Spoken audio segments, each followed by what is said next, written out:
안녕하세요. 수험생 여러분. 시험 보시느라 수고 많으셨습니다. 지금부터 2022년 제2회 전기산업기사 필기시험 중에서 전력공학 과목을 함께 풀어보도록 하겠습니다. 먼저 1번부터 보시면 비접지 계통의 지락사고 시 계전기에 영상전류를 공급하기 위하여 설치하는 기기가 뭐냐라고 물어보고 있네요. 자, 영상전류가 포인트죠. 바로 영상전류를 검출하는 기기가 바로 영상변류기라고 하는 ZCT가 되겠습니다. 자, 만약에 영상전류가 아니고 영상전압을 검출하는 걸 물어본다면 자, 이때는 바로 GPT가 답이 되겠죠. 지금은 영상전류이기 때문에 3번이 정답이 되겠습니다. 2번 송배전 선로에서 선택 지락계전기의 용도는 어떻게 되느냐. 일단 지락계전기니까 지락사고, 즉 접지사고에 대해서 우리가 검출하는 계전기가 될 텐데요. 앞에 선택이라는 말을 주목하실 필요가 있겠죠.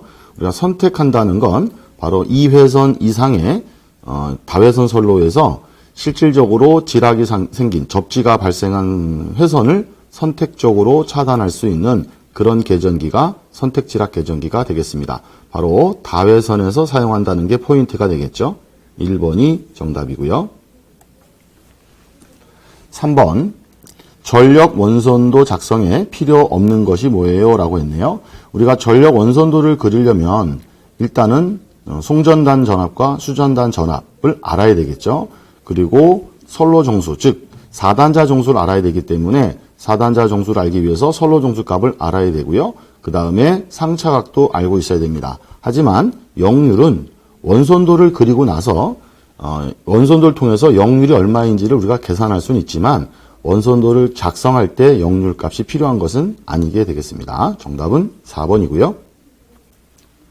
네 번째, 아킹혼의 설치 목적. 자, 우리가 아킹혼이라고도 하고 또는 아킹링이라고도 부르죠. 바로 철탑이 이렇게 있으면 철탑에 애자련이 매달려 있고요. 이 애자련에서 예를 들어 뭐 선로에 낙뢰 같은 게 떨어졌다라고 했을 때 이 낙뢰로 인한 서지가 요 애자를 파괴시킬 수가 있겠죠. 그때 이 애자에 섬락이 발생하게 되면 애자가 파손될 수 있기 때문에 이 애자련 양쪽에다가 이렇게 우리가 뿔처럼 금속체를 달아줘서 요 부분에서 공기절연을 이용해서 공기절연이 파괴가 돼서 이렇게 방전될 수 있게끔 만들어주는 이런 장치가 바로 아킹혼이 되겠습니다. 그래서 섬락에 대해서 섬락사고에 대해서 애자 또는 애자련을 보호하는 역할을 하는 거죠. 4번이 정답이고요. 다섯 번째, 총 단면적이 같은 경우 단도체와 비교해 볼 때 복도체의 이점이 옳지 않은 겁니다. 자, 복도체가 포인트고요. 복도체. 옳지 않은 거니까 틀린 걸 찾아라 라고 보시면 되겠네요. 일단 복도체 그러면 우리가 꼭 기억하실 것은 코로나가 방지된다라는 거죠. 코로나를 방지하기 위해서 사용하는 게 바로 복도체다.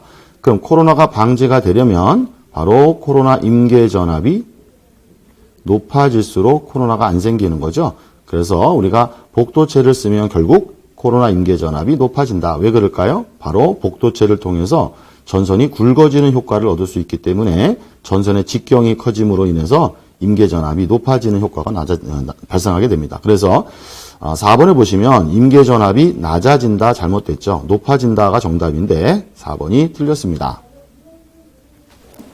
이어서 6번 송전선로에서 송수전단 전압 사이에 상차각이 몇 도가 됐을 때 최대 전력으로 송전할 수 있겠느냐. 우리가 송전 전력 구하는 공식 중에서 X분의 VS, VR의 사인 델타라는 식이 있죠. 단위는 메가와트가 되고요. 자, 이 식에서 VS, VR이 바로 송전단 전압과 수전단 전압이고 요 사인 델타에서 델타가 상차각이 됩니다. 그러면 이 상차각이 변할 때마다 사인 값이 변하고 이 송전 전력도 변한다는 거죠. 그러면 이 사인 값은 언제일 때가 최대냐? 1일 때가 최대죠. 그때가 바로 전력도 최대가 된다라는 거고요. 그럼 사인이 1이 되려면 사인은 90도가 1이니까 결국 상차각이 90도일 때 이때 우리가 최대 전력이 공급이 가능하다라고 볼 수 있겠네요. 4번이 정답이 되겠습니다. 7번. 자, 7번 문제는 조금 새로 출제된 그런 유형의 문제가 되겠는데요. 자, 단상 2선식 주의하시고요. 배전솔로 말단에 지상 역률이 코사인 세타 부하 W 킬로와트. 자, 부하가 W 킬로와트가 있답니다. 이때 선로 말단의 전압은 V래요. 자, 선로 말단이라는 건 결국 이제 부하 측의 전압이니까 수전단 전압이라고 보시면 되겠고요. 이때 선로 한 가닥의 저항이 R이라고 한다면 송전단의 공급 전력이 얼마냐. 자, 그럼 지금 부하의 전력은 결국 수전단 전력이라고 볼 수 있는 거죠. 그래서 수전단 전력이니까 우리는 PR이라고 가정을 한다면 공급 전력은 송전단 전력이 될 거고요. 여기에 PS라고 가정해 보겠습니다. 자, 그런데 송전단에서 전력을 보냈는데 수전단에 받기 전에 선로에 이렇게 저항이 존재한다는 겁니다. 그럼 선로에서 전력 손실이 발생하겠죠. 우리가 전력 손실이라고 하는 것은 PL이라고 가정한다면 이 전력 손실만큼을 뺀 나머지가 수전단에 도달할 거란 얘기입니다. 그러면 우리는 이런 관계를 알 수 있겠죠. 송전단 전력은 수전단 전력과 전력 손실의 합이다라는 것을 알 수가 있겠습니다. 자, 이 식에서 이 수전단의 전력은 지금 W라고 준 겁니다. 그럼 W가 될 거고요. 이제 전력 손실을 알아야 되는데 기본적으로 전력 손실은 전선 한 선 기준으로 I제곱의 R이라는 게 바로 전력 손실이고요. 단상 2선식이니까 두 선에서 생기기 때문에 여기 2배를 하시면 된다라는 거죠. 자, 이 식에서 이제 전류를 대입해서 이 식을 풀어보면 우리가 아마 이렇게 공부하신 분이 많으시겠어요. V제곱의 코사인 제곱 P제곱의 R이라는 식으로 아마들 전력 손실 공식을 많이 외우셨을 겁니다. 자, 여기에 이제 두 선에 생기는 거니까 바로 우리가 2배다라고 보실 수 있는 거고요. 이때 이 P라는 것이 바로 수전단, 부하의 전력이니까 여기선 W로 줬죠. 여기 P 대신에 이 부분을 W로 이렇게 바꾸시면 이게 바로 전력 손실이 되는 겁니다. 이때 이 손실 공식을 이제 여기다가 대입하시면 되는 거죠. 자, 이때 조심하실 것은 지금 수전단의 전력, 부하 전력은 킬로와트고요. 이 손실은 와트입니다. 그렇죠? 그렇기 때문에 얘도 킬로와트로 우리가 계산을 해서 넣어야 되는 거니까요. 바로 V제곱의 코사인 제곱 분의 그 다음에 이 W의 제곱의 R에다가 이 W가 지금 킬로기 때문에 여기를 10의 3승을 취해 주셔야 되겠죠. 그죠? 여기가 킬로와트로 쓰니까요. 이렇게 해서 우리가 계산하면 공급 전력을 구할 수가 있겠습니다. 정답은 4번이 정답이 되겠네요. 8번 SF6 가스 차단기에 대한 설명으로 틀린 걸 물어봤네요. 자, SF6 가스 그러면 우리가 공부할 때 세부적인 내용보다도 일단 무조건 좋은 것만 기억하시라고 아마 배우셨을 거예요. 그래서 1번에 불활성 기체고요. 2번에 공기에 비해서 소호 능력이 매우 좋다라는 거, 절연거리 적게 해서 차단기를 소형, 경량화할 수 있다는 거 다 좋은 얘기니까 항상 이렇게 좋은 얘기 나오면 맞는 얘기다라고 보시면 되겠고요. 4번을 보시면 SF6 가스 이용한 것으로서 독성이 있다 그랬죠. 독이 있다. 안 좋은 얘기니까 항상 안 좋은 얘기가 틀린 거다. 이렇게 기억하시면 되겠습니다. 이 SF6 가스는 당연히 무독성이죠. 우리가 무색, 무취, 무해라는 말 아마 많이 들어보셨을 거예요. 인체에 해가 없다, 독성이 없다, 뭐 이런 얘기인데 이런 부분들을 굳이 꼭 기억하지 않아도 항상 안 좋은 얘기가 나오면 틀린 거다 이렇게 기억하시면 되겠습니다.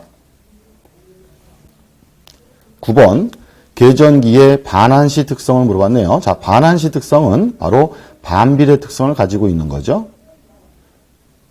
그럼 반비례 특성은 뭐냐? 반대라는 겁니다. 결국 계전기가 동작하는 동작 전류가 작을 때는 좀 천천히 동작하게 만든다는 거죠. 그래서 동작 시간을 길게 두고요.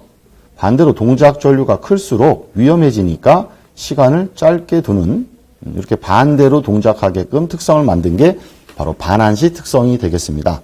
그래서 그 내용을 읽어보시면 동작 전류가 크면 시간이 짧아진다는 거죠. 동작하는 시간을 짧게 만드는 이런 특성이 되겠네요.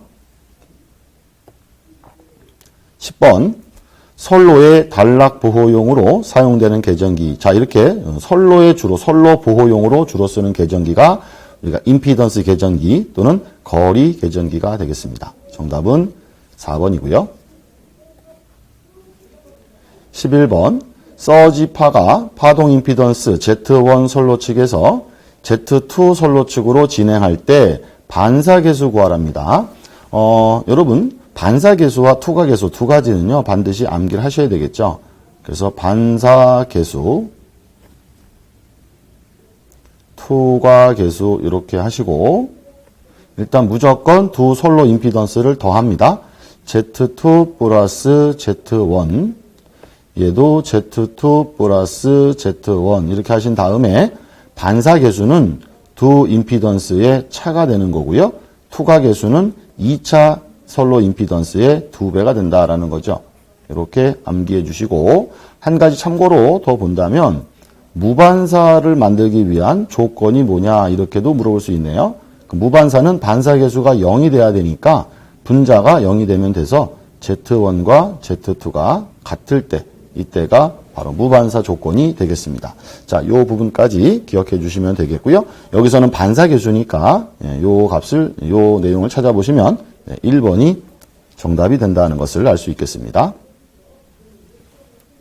12번 송전선을 중성점 접지하는 이유가 아닌 겁니다. 중성점을 접지하는 이유가 아닌 것. 자, 중성점 접지의 가장 큰 이유는 우리가 지락으로부터 전위 상승을 막기 위한 거죠.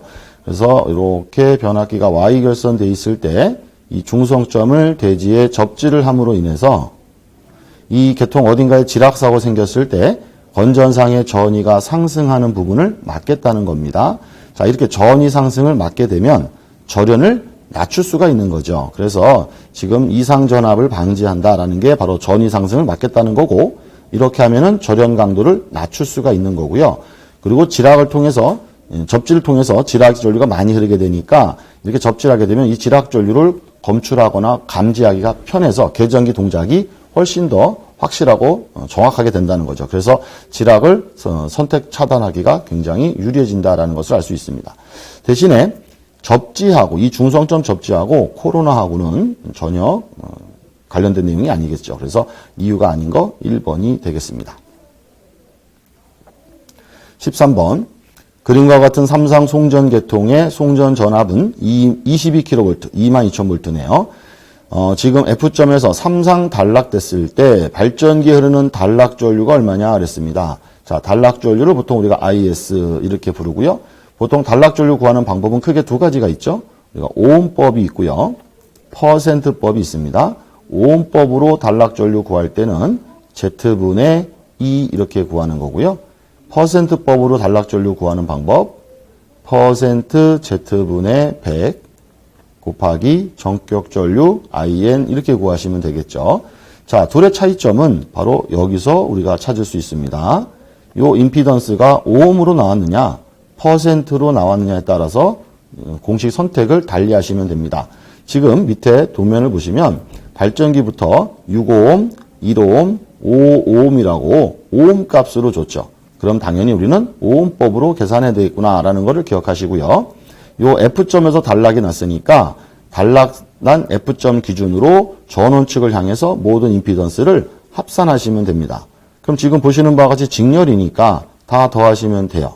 그런데 주의하실 것은 요 발전기는 리액턴스죠. 선로에도 저항과 리액턴스가 있습니다. 항상 리액턴스는 허수 성분이다라는 것을 알고 계셔야 되죠. 그래서 J가 붙는다는 걸 아셔야 됩니다.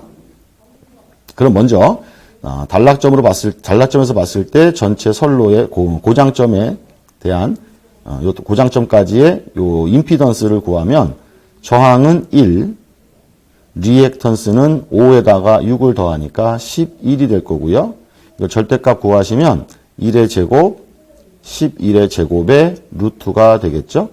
자, 그 다음에 요 전압을 구하셔야 되는데 항상 시험에 나오는 요 공식 전압은 다 선간 전압이 됩니다. 따라서 얘를 여기다 집어넣을 때는 루트 3으로 나누셔야 된다라는 거를 꼭 주의해 주시면 되겠어요. 따라서 결국 단락 전류는 임피던스 1의 제곱, 11의 제곱의 루트에다가 전압은 22,000V를 루트 3으로 이렇게 나누시면 정답이 나오겠죠. 이걸 계산하기로 누르시면 대략 1150A가 나오게 됩니다. 정답은 2번이 되겠습니다. 14번 문제를 보겠습니다. 이번 시험을 제가 한번 쭉 훑어봤더니 14번 문제가 그나마 가장 난이도가 있는 문제가 아닌가 싶은데요. 그림에서 단상 이선식 저압 배전선에 A부터 C점에서 전압을 같게 하기 위한 A점과 C점의 전압을 같게 만들려면 공급점 D의 위치를 구해라 이겁니다. 자, 요 어느 지점에서 공급했을 때 이 A점과 D점의 전압이 같아질 거냐라는 거죠. 이때 전선의 굵기가 A, B 간이 5mm. 자, 여기 A, B 간의 전선은 5mm. B, C 간의 전선은 4mm라고 했고요. 부하 역률은 1이고 리액턴스는 무시한답니다. 자, 일단 그러면 여기가 어딘지 모르겠지만 요 가운데 B점으로부터 D점까지 요 떨어진 거리를 우리는 X라고 가정을 해본다면 A부터 D까지는 당연히 AB가 200이니까 200에서 X만큼을 뺀 거리가 되겠죠. 자, 그랬을 때 요 D점을 기준으로 해서 요 X의 거리를 이제 구할 건데 양 끝에 AC의 전압이 같으려면 이 선로의 전압 강화가 똑같이 일어나야 된다라는 거죠. 그러면 전압 강화는 I에다가 지금 리액턴스 무시하니까 IR로만 우리가 전압 강화를 구하시면 된다는 거죠.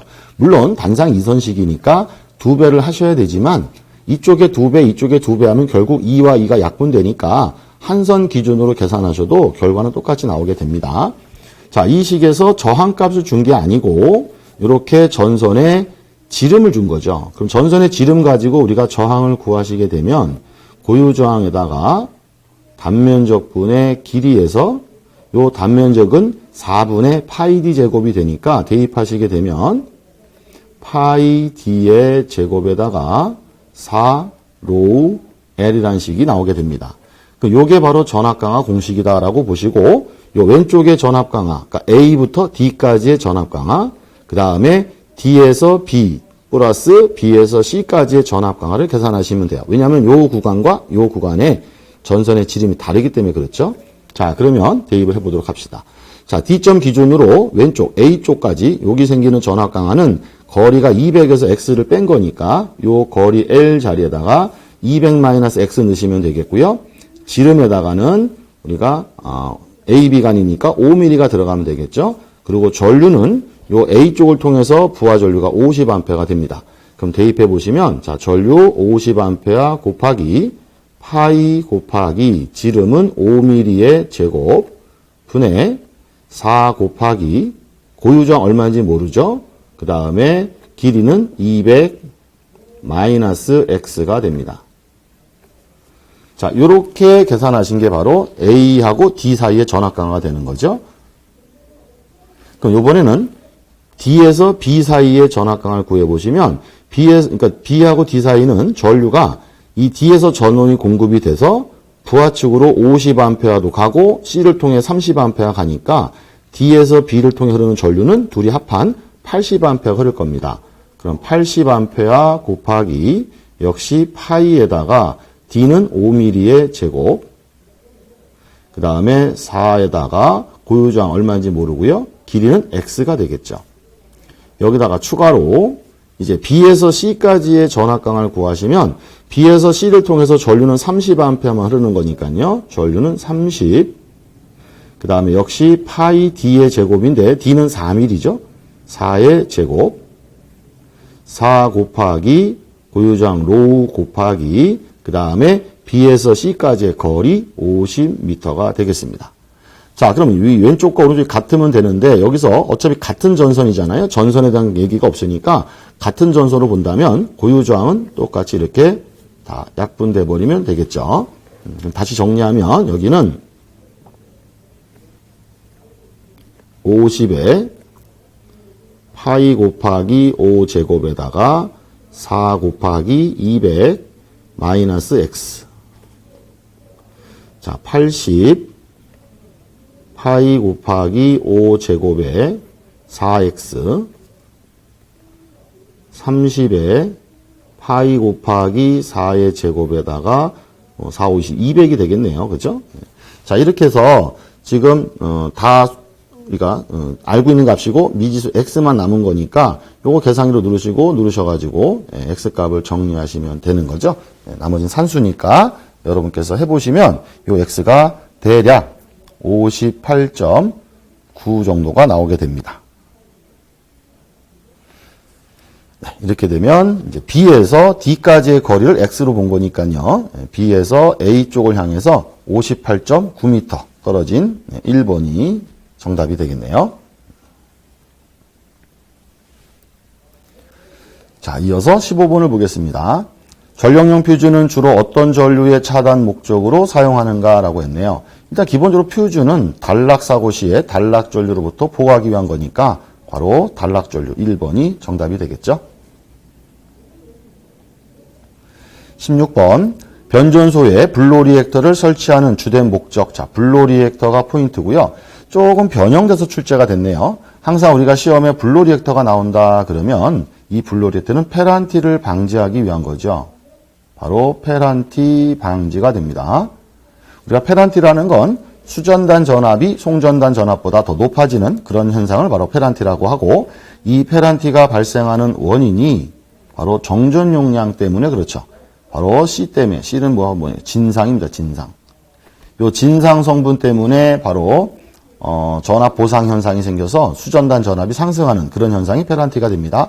그래서 이 페란티를 막기 위해서 C의 반대인 리액터를 집어넣어서 우리는 지상을 집어넣겠다라는 뜻으로 보시면 되겠죠. 그래서 대부분 시험에서는 이제 페란티 방지를 정답으로 많이 물어보는데 여기 이제 페란티가 없죠. 대신에 진상으로부터 우리가 보상을 해주겠다. 그래서 진상 무효 전력을 보상해서 지상을 넣어주겠다. 이렇게 이해해 주시면 되겠습니다. 1번이 정답이 되겠네요. 17번. 전력계통의 안정도 향상 대책으로 옳지 않은 겁니다. 자, 기본적으로 우리가 안정도가 좋아지려면요. 전압이나 주파수가 안정돼야 되죠. 일정한 상태가 돼야 됩니다. 1번에 보면 전압 변동을 크게 한다? 아니죠. 전압 변동이 거의 없어야만 안정도가 좋아지는 겁니다. 그래서 1번이 잘못됐고요. 자, 18번부터가 이제 발전에 대한 부분인데요. 18번 문제 보시면 반동 수차의 일종으로 주요 부분은 러너, 안내날개, 스피드링, 그 다음에 흡출관 등으로 되어 있으며 50에서 500m 정도의 중낙차 발전소에 사용되는 수차, 이게 바로 프란시스 수차가 되겠습니다. 19번, 보일러 급수 중에 염류 등이 굳어서 내벽에 부착되어 보일러 열 전도와 물의 순환을 방해하며 내면의 수관벽을 과열시켜 파열을 일으키게 하는 원인이 되는 게 뭐냐. 자, 여기 보시면 지금 보일러 급수 중에 들어있는 염류 등이 굳어서 내벽에 부착이 된다는 겁니다. 바로 이걸 우리가 스케일링 현상이라고 그러죠. 여러분 우리 치아에 치석 같은 것이 껴서 치과 가셔가지고 스케일링 같은 거 하시죠? 그거 똑같은 겁니다. 그리고 스케일이라고 하는 것이 이런 이물질 같은 것이 굳어가지고 관 내벽에 달라붙음으로 인해서 열 순환을 방해하는 그런 작용을 말합니다. 자, 마지막 20번 문제를 보겠습니다. 원자력 발전소와 화력 발전소의 특성을 비교한 것 중에서 옳지 않은 겁니다. 틀린 건데요. 쭉 읽어보시게 되면 금방 알 수 있겠죠. 2번에 보니까 원자력 발전소의 건설비가 화력 발전소에 비해서 낮다라고 했는데 결코 낮지 않죠. 원자력 발전소가 훨씬 더 비용이 많이 듭니다. 그래서 2번이 잘못됐다라는 것을 쉽게 알 수가 있겠습니다. 자, 이렇게 해서 저희가 22년도 2회차 전력공학 문제를 함께 풀어봤습니다. 여러분의 합격을 기원하면서 수고 많으셨습니다. 수험생 여러분 고생 많으셨습니다.